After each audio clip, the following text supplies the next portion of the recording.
अस्सलाम वालेकुम नाज़रीन, प्रोग्राम बिहाइंड द न्यूज़ सां गॾु मायामा जो मेज़बान मेराज हबीब। पीडीएम में इख़्तिलाफ़नि खां पोइ पीडीएम सरबराह मौलाना फज़लुर रहमान जी इख़्तिलाफ़ ख़त्म करण बाबति कोशिशूं जारी आहिनि, जंहिं बाबति अॼु मौलाना फज़लुर रहमान जो अॻूणे वज़ीर आज़म नवाज़ शरीफ़ सां फ़ोन ते राब्तो थियो ऐं इहे ॻाल्हियूं साम्हूं आयूं आहिनि त नवाज़ शरीफ़ पारां ऐं मौलाना फज़लुर रहमान पारां पाकिस्तान पीपल्स पार्टी के इहा तजवीज़ भी ॾिनी वई आहे त हू शुरूआती तौर ते क़ौमी असेंबली मां इस्तीफ़ाऊं ॾियनि। सिंध हुकूमत हुननि वटि हुजे उन बाबति इस्तीफ़ाऊं आख़िर में ॾिनियूं वञनि। जॾहिं खां ही मामला साम्हूं आया आहिनि, ख़ासि करे पीडीएम में इख़्तिलाफ़ साम्हूं आया आहिनि, त पाकिस्तान पीपल्स पार्टी पारां इहो ॿुधाए पियो वञे त हुननि जी सियासत में कॾहिं बि पार्लियामानी फोरम रहियो ई नाहे, हू पार्लियामानी फोरम न छॾींदा। उन बाबति वाज़े तौर ते फ़ैसिलो 4 अप्रैल ते थियणो आहे। सीसी जो इजलास पिणु सॾायो वियो आहे। रावलपिंडी में ई 4 अप्रैल ते शहीद ज़ुल्फ़िकार अली भुट्टो जी वरसी मल्हाइण जो फ़ैसिलो बि पाकिस्तान पीपल्स पार्टी पारां कयो वियो आहे। इन सॼी सूरत हाल खां पोइ हुकूमत बि कंहिं हद ताईं लॻी पियो कोशिशूं करण में रुधल वाज़े तौर ते नज़र अचे पई। हुकूमत पारां पार्लियामानी फोरम ठाहिण जो फ़ैसिलो कयो वियो आहे। शुरूआती तौर ते पार्लियामानी कमेटी जोड़ी वई आहे, जंहिंमें नेब जे कानून में तरमीमुनि जे हवाले सां ज़िक्र कयो वेंदो। उन कमेटी में शेख रशीद, परवेज़ खटक, शाह महमूद कुरैशी ऐं ॿिया अॻवान सामिल आहिनि ऐं उन बाबति वज़ीर आज़म इमरान ख़ान पारां इहो बि टास्क ॾिनो वियो आहे त अपोज़िशन सां बि ॻाल्हियूं कयूं वञनि। हीउ सॼो मामिलो हलंदड़ आहे, इन ते बि पाण प्रोग्राम में ॻाल्हाईंदासीं ऐं गॾोगॾु इन ते बि ॻाल्हाईंदासीं जॾहिं पीडीएम ठही उन जे हिकु महीनो अॻु नेब में तरमीमुनि जी ॻाल्हि कई वई हुई अपोज़िशन पारां ऐं उनखे वज़ीर आज़म इमरान ख़ान सभ खां वॾो इनारो बि करार ॾेई चुको हो। इन सॼे मामले ते प्रोग्राम में ॻाल्हाइण जे लाइ मूंखे वीडियो लिंक ज़रिए जॉइन कयो आहे पाकिस्तान तहरीक इंसाफ़ जा सीनियर अॻवान आहिनि, एमएनए आहिनि, लाल वाली साहब। लाल साहब वॾी महिरबानी अवां जी प्रोग्राम में जॉइन करण जे लाइ। जॾहिं त फोन लाइन ते मूंसां गॾु मौजूदु आहिनि पाकिस्तान पीपल्स पार्टी जा सीनियर अॻवान आहिनि सेनेटर ज्ञानचंद साहब। ज्ञानचंद साहब अवां जी वॾी महिरबानी। ज्ञानचंद साहब ॿुधाइजो कहिड़ा कारण आहिनि जो पाकिस्तान पीपल्स पार्टी इहो फ़ैसिलो करे पई त इस्तीफ़ाउनि खां सवाइ हुननि बाबति हुननि को फ़ैसिलो नाहे कयो ऐं पाकिस्तान पीपल्स पार्टी वाज़े तौर ते इहो ॿुधाए पई त पार्लियामानी निज़ाम जो हिसो थी करे ई जिदोजहद करणी आहे। हालांकि उन ई पार्लियामानी निज़ाम खे ॿुधाए पियो वञे त हैबर्ड बि आहे, वज़ीर आज़म बि सिलेक्टेड आहे ऐं जेके 2018 जूं चूंडूं हुयूं उन्हनि ते बि एतिराज़ आहिनि। ॾिसो, इन्हनि सभिनी ॻाल्हियुनि जे बावजूदि बि जॾहिं ही पार्लियामेंट शुरू थी उन टाइम ते कुझु दोस्तनि जो ख़्यालु हो, असांजी पार्टी जे में जेके हाणे पीडीएम में शामिल जमायतूं आहिनि उन्हनि जो ख़्यालु हो त असां ओथी न वठूं, पर पीपल्स पार्टी उनजी मुखालफ़त कई ऐं उन्हनि खे कन्वेंस कयो त पार्लियामेंट में अचनि। उन खां अॻु में जॾहिं पीटीआई धरणो हणी वेठी ऐं इस्तीफ़ो ॾेई चुको आहे, तॾहिं पीपल्स पार्टी कोशिशूं वठी सभिनी जमायत पीटीआई खे इन ॻाल्हि ते आंदो सभिनी जमायतुनि खे आमादा कयो त पार्लियामेंट जे फोरम खे इस्तेमालु कयो वञे। पोइ पीपल्स पार्टी पंहिंजे पुराणे मौक़िफ़ ते ऐं हिकिड़े हक़ीक़ी मौक़िफ़ ते बीठल आहे। कहिड़ियूं बि हालतूं हुजनि, कुझु बि हुजे, पर पार्लियामेंट खे पुठी नथी ॾेई सघिजे। पार्लियामेंट जे अंदरि वेही बि जदोजहद जेका पार्लियामेंट जे प्लेटफॉर्म ते थी सघे थी उहा करे सघे थी। अच्छा, पोइ मौल साहब जेका इन वक़्तु ॻाल्हि करे पियो त इहो किथे बि नाहे ज़िक्र थियल या कॾहिं बि इन ते बहस नाहे थियो त इस्तीफ़ाऊं आख़िरी ऑप्शन तौर इस्तेमालु करणियूं आहिनि या आइटम बम आहिनि। हाणे हिते ॿुधाइजो त ग़लति बयानी कहिड़े पासे खां थिए पई? ॾिसो, असां कंहिंखे बि ग़लति बयानी नथा कयूं। मूं पंहिंजो पीपल्स पार्टी जो मौक़िफ़ पेश कयो त पीपल्स पार्टी जो मौक़िफ़ आहे त पार्लियामेंट खे इस्तीफ़ाऊं न ॾिबी। उहो पुराणो असांजो मौक़िफ़ आहे, इहो नओं कोन्हे को। ऐं तव्हां ॾिठो हूंदो जॾहिं बाक़ी जमायतनि जेके ताज़ो इलेक्शनूं थियूं आहिनि उन्हनि में बाइकाट करण जी ॻाल्हि कई, पीपल्स पार्टी जो हिसो न बणिजी ऐं बाक़ी जमायतनि खे पीपल्स पार्टी कन्वेंस कयो त तव्हां पार्लियामेंट जेके फोरम खां ॿाहिरि न वञो, बाई इलेक्शन्स में हिसो वठो, सेनेट इलेक्शन्स में हिसो वठो। ऐं तव्हां ॾिठो सेनेट इलेक्शन्स में बि अपोज़िशन खे कामयाबी मिली ऐं बाई इलेक्शन्स में बि गवर्नमेंट खे पंहिंजी ख्वारी खणणी पई ऐं नाकामी खे मुंहुं ॾियणो पियो। तो असां अञा बि चाहियूं था जेके बि फोरम्स आहिनि सभिनी फोरम्स ते जदोजहद थियणु खपे, बजाए जे असां पार्लियामेंट जो फोरम पीटीआई जे लाइ सफ़ा खुलो छॾे ॾी त उन अंदरि वेही उन्हनि सां मुक़ाबिलो करणु घुरिजे। लाल साहब, अवां ॿुधाइजो पीपल्स पार्टी जा जेके फ़ैसिला साम्हूं आया आहिनि, ज़ाहिरी तौर ते हमेशह पाकिस्तान पीपल्स पार्टी इन राय जी बि रही आहे त जिदोजहद पार्लियामेंट अंदरि ई थियणु घुरिजे। पोइ अवां सम्झो पिया त मौलाना फज़लुर रहमान हुजे या मुस्लिम लीग नून हुजे, उन्हनि जी सोच ऐं पीपल्स पार्टी जी सोच शायदि वधीक गॾु नथी हली सघे।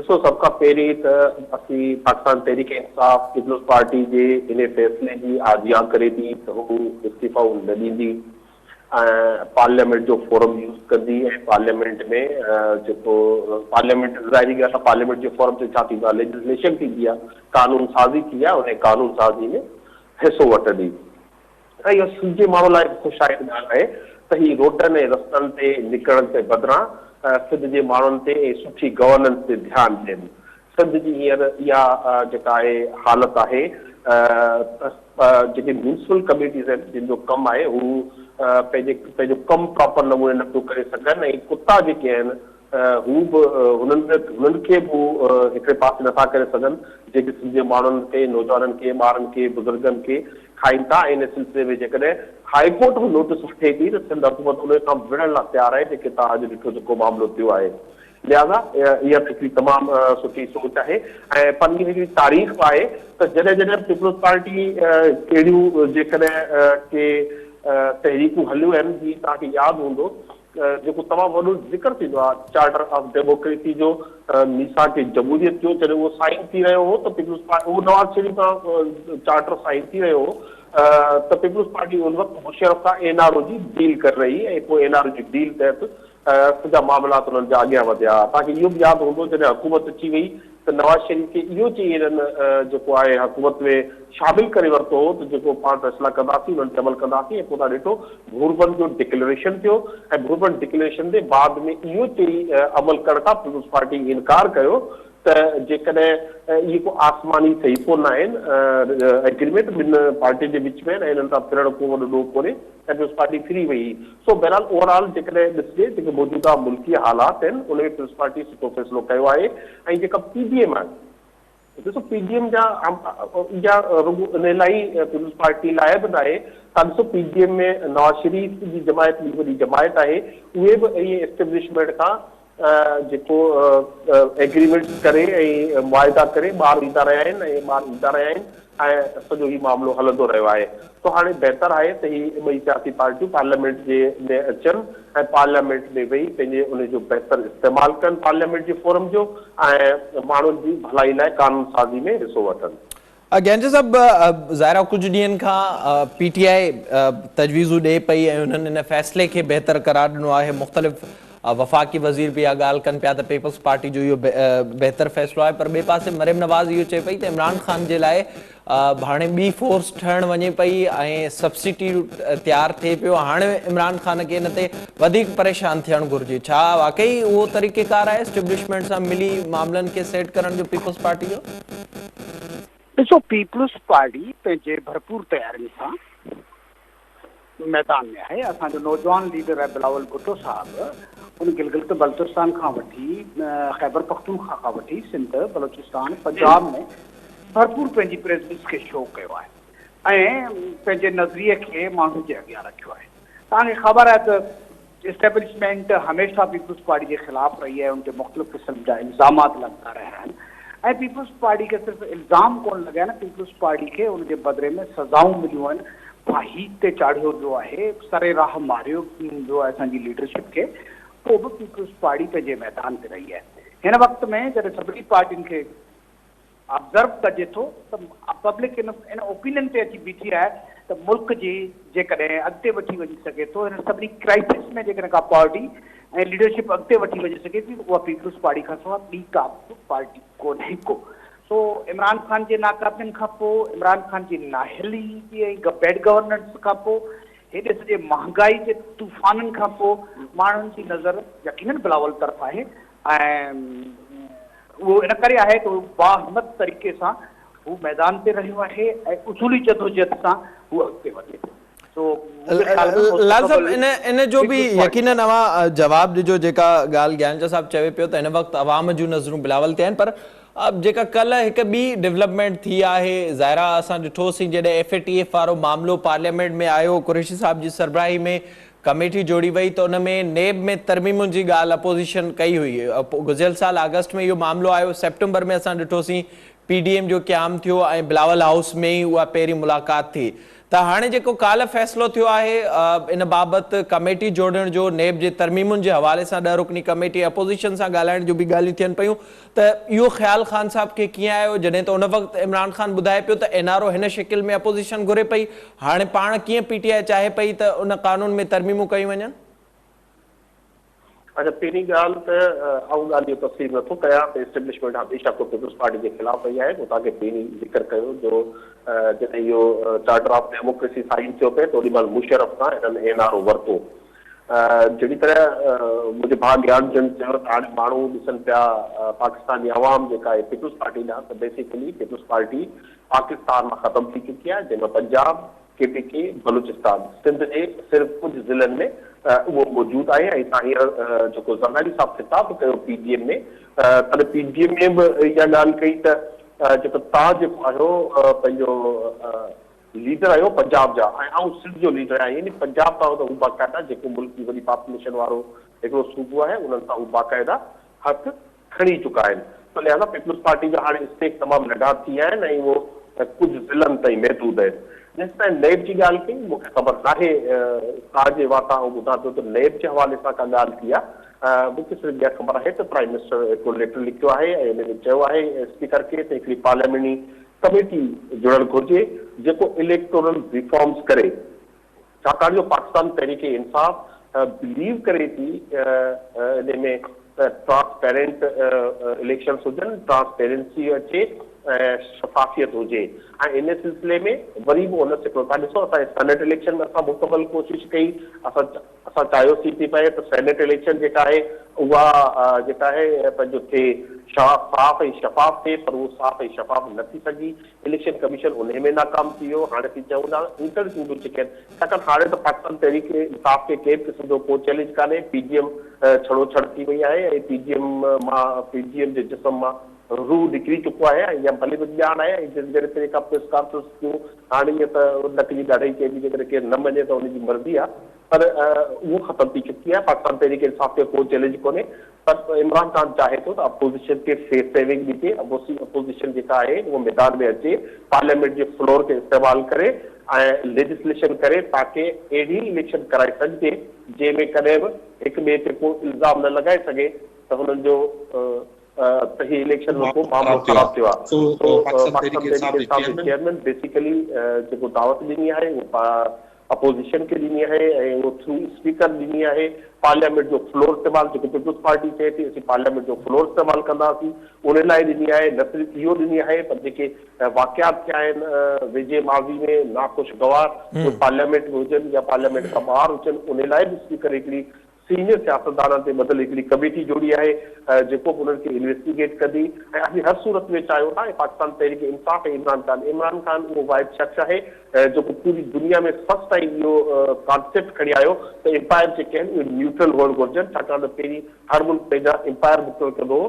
सो असीं चाहियूं था त पहिरीं इलेक्शन कमीशन में न्यूट्रल रोल अदा करे असीं EVMs जेके इलेक्ट्रॉनिक वोटिंग मशीन्स आणणु चाहियूं था। असीं चाहियूं था त एक्सपेट्रिएट्स जेके आहिनि मुल्क खां जेके ॿाहिरि पाकिस्तान में रहनि था उन्हनि खे बि जेको हक़ हुजणु घुरिजे वोट ॾियण जो।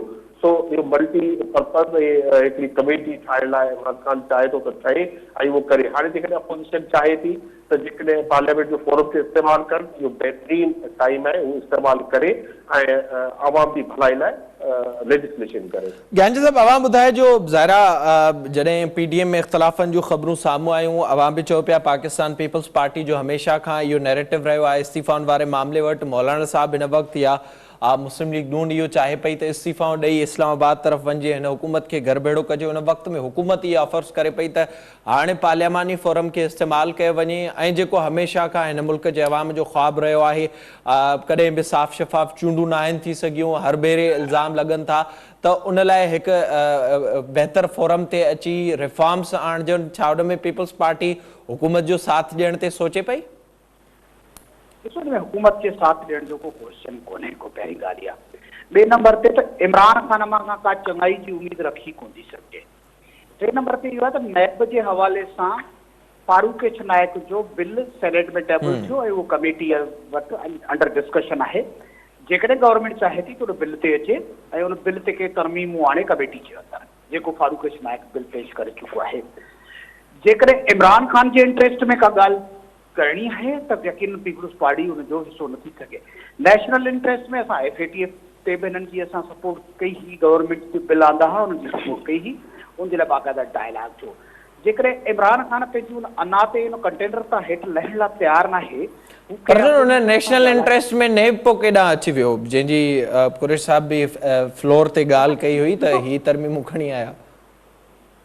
हेलो जी जी, ॾिसो नैब जो मसइलो इहो आहे त नैब सिर्फ़ पॉलिटिशियंस खे ही टारगेट थी ठाहे, वो इमरान ख़ान न्याज़ी जे हिदायतनि ते सभु कुझु ज़ाहिर आहे त पोइ उहा कुझु ॾियो वठो वारी पॉलिसी हुई न अपोजिशन जी बि त उन वक़्तु।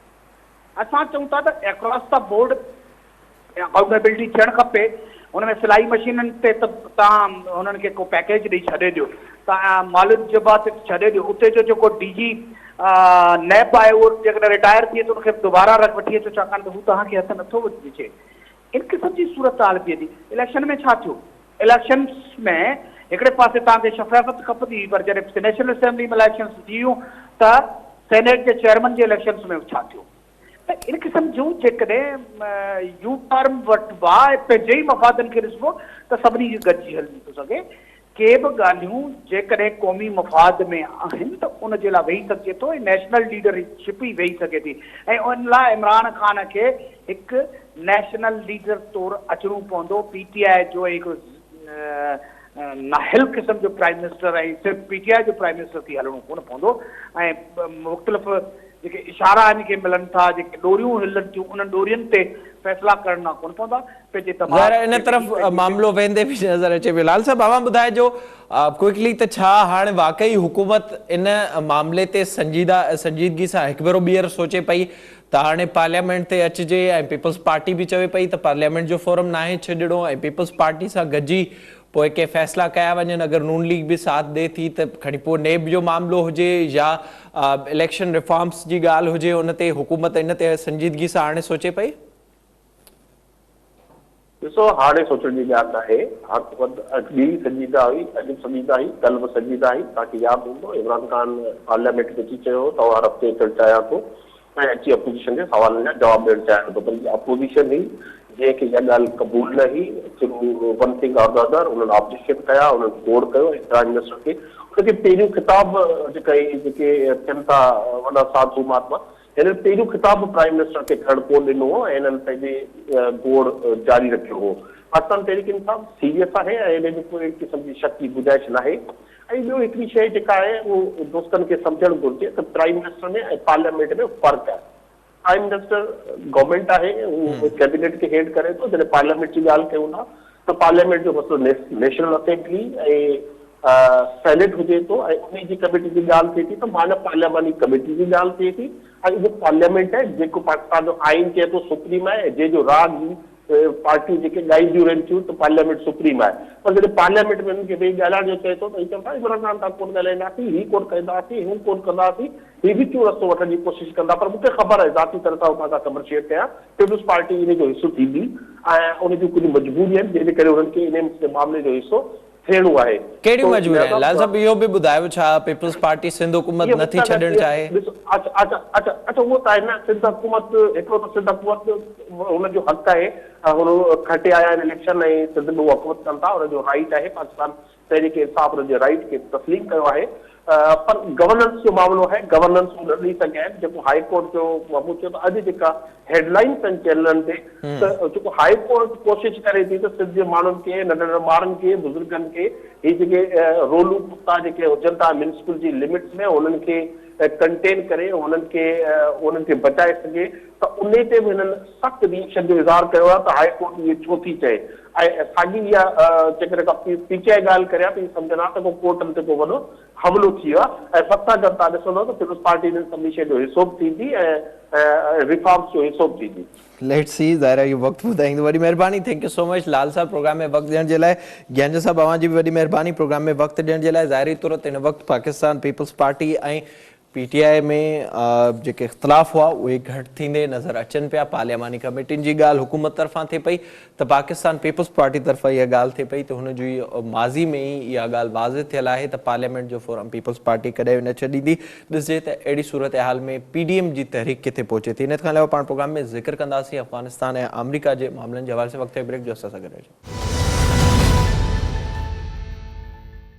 अफ़गानिस्तान ऐं अमरीका जे मामलनि जे हवाले सां पाण प्रोग्राम में ॻाल्हाईंदासीं। असांखे हिन वक़्तु फ़ोन लाइन ते जॉइन किया है सैयद मोहम्मद अली साहब असां सां गॾु मौजूद हैं, आलमी मामलनि जा माहिर हैं। सर बताइएगा, जो बाइडन के जो बयान सामने आया है उस पर तालिबान ने भी रद्द-ए-अमल दिया है कि अगर फौजी इनखला नहीं हुआ तो फिर वो जो नताइज आएंगे उनके जिम्मेदार अमरीका वाले ही होंगे।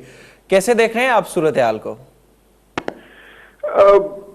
देखिए जी, नताइज जो आएंगे उसका सिर्फ अमेरिका तो जाहिर है अमेरिका का मतलब पिछले 20 सालों में हम वो डिस्कस कर सकते हैं कि क्या अमेरिका ने कैसे अफगानिस्तान में क्या किया है पिछले 20 सालों में।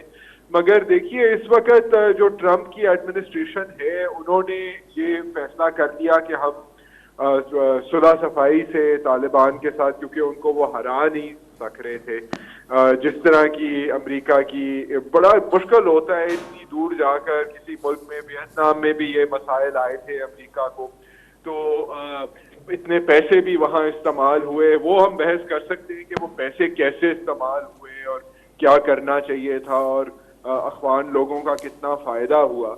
मगर ये भी है ना कि तालिबान ने अब 20 साल पहले, आपको याद होगा जब वो उन्होंने थोड़ी हुक्मरानी की तो उन्होंने कितने जुल्म किए थे अफगानिस्तान के अंदर।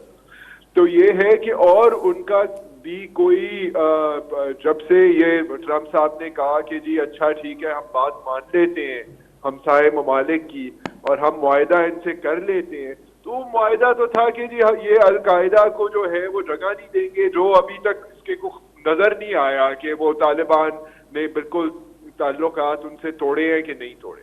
दूसरा उन्होंने कहा कि जी हाँ हम कोशिश करेंगे, मतलब अमेरिका को हम अटैक नहीं करेंगे और फिर हम अफगान जाने हैं, अमेरिका यहाँ से निकले।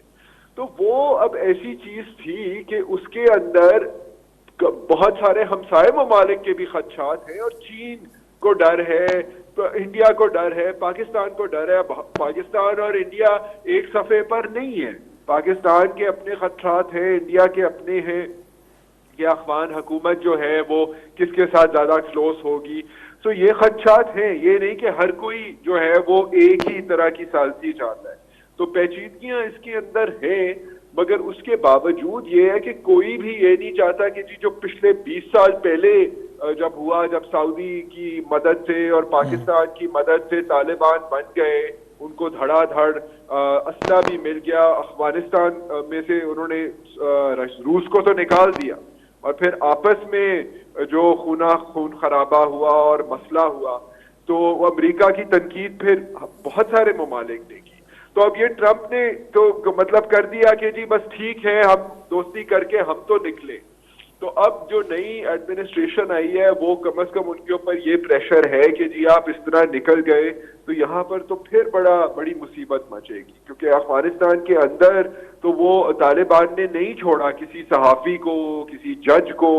वो अमरीकी फोर्सेस पे हमला नहीं कर रहे, मगर आम अफगानों पे और जो उनके ये खासम खास लोग हैं जो सियासत में हैं और सिविल सोसाइटी वगैरह में हैं, उनके पीछे तो वो जा रहे हैं। तो अब ये इसमें सिर्फ अमेरिका का कसूर तो ना हुआ। अच्छा सर, तो फिर इसमें बताइएगा, क्या उस वक्त डोनाल्ड ट्रंप को ये बात समझ में नहीं आ रही थी, या उस वक्त जो फैसला हुआ था, ज़ाहिर हमने देखा था डोनाल्ड ट्रंप इलेक्शन से पहले भी ये बात करते थे कि दुनिया में जहां पर भी अमेरिकन फौज है उसको वापस लाया जाएगा।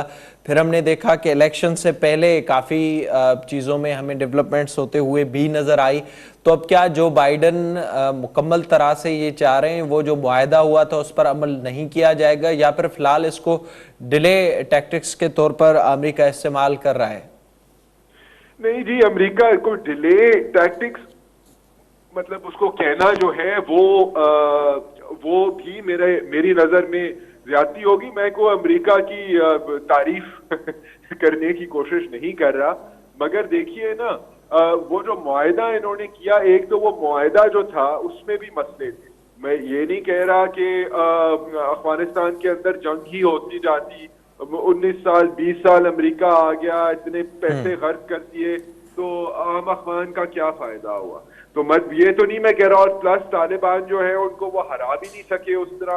एक अमरीकी सोल्जर के ऊपर कितना पैसा लगता है, अफगान का जो एक बंदा जो उनका सिपाही है उसके ऊपर कितना पैसा लगता है। तो अमेरिका ने तो 2 ट्रिलियन डॉलर जाया कर दिए अफगानिस्तान के अंदर, तो वो सारे उस पैसे के साथ स्कूल तो नहीं बने या सड़कें तो नहीं बनी, तरक्की तो नहीं आई। काबुल से आप बाहर अगर जाएं तो जो सुनने में आता है कि मतलब ठीक है स्कूल वगैरह है, मगर ये अफगानिस्तान जो है वो कोई यूरोपियन मुल्क तो बन नहीं गया 20 सालों में। मगर ये कि अमेरिका ने वो चले, उन्होंने ये रियलाइज कर लिया कि भाई अफगान तालिबान जो है हमें उनके साथ सियासी हल कोई ढूंढना पड़ेगा। मगर आपस में, बिकॉज आप देखिए कि जब तालिबान भी थे तो तब अहमद शाह मसूद और नॉर्दर्न अलायंस और उनको ईरान और इंडिया भी उनकी मदद कर रहा था, पाकिस्तान ने कहते हैं कि तालिबान की मदद करता था। तो वो जंग बंदी तो है वो रही अफगान हुकूमत के अंदर। अभी आप देख लें, अगर कारजाई साहब एक तरफ है, अब्दुल्ला दूसरी तरफ है, बल्कि अगर अमेरिका उनकी कांस्टेंट सालसी ना करा रहा होता तो उधर भी फूट होती वो फिर और दूसरी तरफ अब तालिबान है। तालिबान जो है वो उन्होंने मुआहदा, तो जिस तरह मैं आपको पहले कह रहा हूं कि उन्होंने कहा कि जी हम ठीक है अल-कायदा को हम नई जगह देंगे, मगर अमेरिका कह रहा है कि जी हमें तो कोई सबूत नहीं नजर आ रहा कि वो कुछ करेंगे अल-कायदा के खिलाफ, क्योंकि अल-कायदा तालिबान जो भी है वो अंदर अफगानिस्तान के अंदर जो है वो अपना दबाव डालते हैं। अल-कायदा वगैरह का ये है कि अल-कायदा और दाइश जो है वो बाहर की तरफ जाते हैं। तो अमेरिका की सबसे ज्यादा इंटरेस्ट तो ये थी कि अल-कायदा कोई फिर पोस्ट 9/11 फिर कुछ ना करे। मगर ये है कि साथ उन्होंने ये भी कहा था कि अफगानिस्तान के अंदर, देखिए ना 20 साल बाद अगर अमेरिका निकलता है और वहां पर फिर जंग शुरू हो जाती है जो पहले 20 साल पहले हुआ था, तो फिर वो अमेरिका इसलिए जो है, वो ट्रंप का मुआहदा तो यही था, वो अमेरिकी फोर्सेस के ऊपर तो तालिबान नहीं हमला कर रहे थे। मगर ये पर सर इसमें अगर देखा जाए जो आप जो बात कर रहे हैं, जाहिर है अमेरिका के निकलने से फिर से वही हालात भी पैदा हो सकते थे और इसका खदशा भी बिल्कुल था और इसकी बात भी हो रही थी। पर अब तो हुकूमत और तालिबान के बीच में मज़ाकरात के सिलसिले भी चल रहे हैं गुज़िश्ता कुछ अरसे से, और काफ़ी चीज़ों में अब संजीदगी भी नज़र आई है दोनों इतराफ से। तो इस वक्त में अमेरिका का ये कहना तो ज़ाहिर है इस पर जो उन दोनों के बीच में भी मज़ाकरात थे उस पर भी असर पड़ रहा है। हाँ असर पड़ रहा है, मगर देखिए जो सॉरी आप कुछ कह रहे हैं? जी कंटिन्यू प्लीज। असर पड़ रहा है, मगर देखिए उसमें भी ये है कि जो अफगान हुकूमत है वो तो बड़ी डरी हुई है। वो तो नहीं इस वक्त चाहती कि अमेरिका निकल जाए, क्योंकि अगर अमेरिका की हिमायत नहीं होगी तो तालिबान तो जोर के बल पर वो तो इनको बिल्कुल निकाल देंगे। वो तो इसीलिए तालिबान तो ये कह रहे हैं ना कि अमेरिका निकल जाए और फिर हम इनको देख लेते हैं। और जो उनके साथ मुज़ाकरात हो रहे हैं औरतों को बड़े खदशात हैं। अब वो फौजिया सूफी को आप सुन लें जिनके ऊपर बड़े हमले हो चुके हैं, और ये डर है कि तालिबान कह रहे हैं कि हम इस्लामी तौर पे लड़कियों को स्कूल जाने देंगे। मगर आपको याद होगा कि उन्होंने वो बूदा के जो बारूद से भर के बयामान जो वो उनके जो बुद्धिस्ट जो रिलीजियस रेलिक्स थे उनको डिस्ट्रॉय कर दिया था, औरतों के साथ जो जुल्म था। तो अमेरिका जाए उन चीजों की वजह से तो नहीं गया था वहां, अमेरिका तो पोस्ट 9/11 गया था। मगर अफगान हुकूमत और बाकी ममालिक भी ये नहीं चाहते कि अमेरिका जी अब जल्दी से निकल जाए, बिकॉज इस वक्त फिर ये है कि वो फिर ताकत के ऊपर जो है वो तालिबान आएंगे, ढेर सारे हमसाए ममालिक जो हैं उनको मसला होगा कि ये जी अब देखिए एक सुन्नी देवबंदी नजरिया लेकर आ रहे हैं, तो ज़्यादा जो है उनकी कंसर्न को कौन प्रोटेक्ट करेगा। जो अफगानिस्तान में ताजिक हैं, उज़्बेक हैं, फिर वो रिलीजियस बेसिस पे मसले शुरू हो जाएंगे। तो ये सब कुछ पहले हो चुका है। तो अफगानिस्तान के अंदर भी बड़ा खदशा है कि भाई ठीक है, बहुत शुक्रिया अब सैयद मोहम्मद अली साहब प्रोग्राम में वक्त देने के लिए। ज़ाहिरी तौर ते अफ़गान हुकूमत ऐं अफ़गान तालिबान विच में ॻाल्हियूं हलंदड़ हुयूं, उन बाबति केतिरियूं ख़बरूं पिणु साम्हूं अचनि पियूं। उन विच में जो बाइडन पारां इहो बयानु ॾिनो वियो आहे त मई ताईं फ़ौजूं कढणु मुमकिन न आहे, जंहिं ते अफ़गान तालिबान पारां रद्द अमल पिणु ॾिनो वियो आहे। ताईं प्रोग्राम जो वक़्तु पंहिंजी पिनाणी ते पहुतो। पंहिंजे मेज़बान मेराज हबीब खे ॾींदा इजाज़त। अल्लाह निगहबान।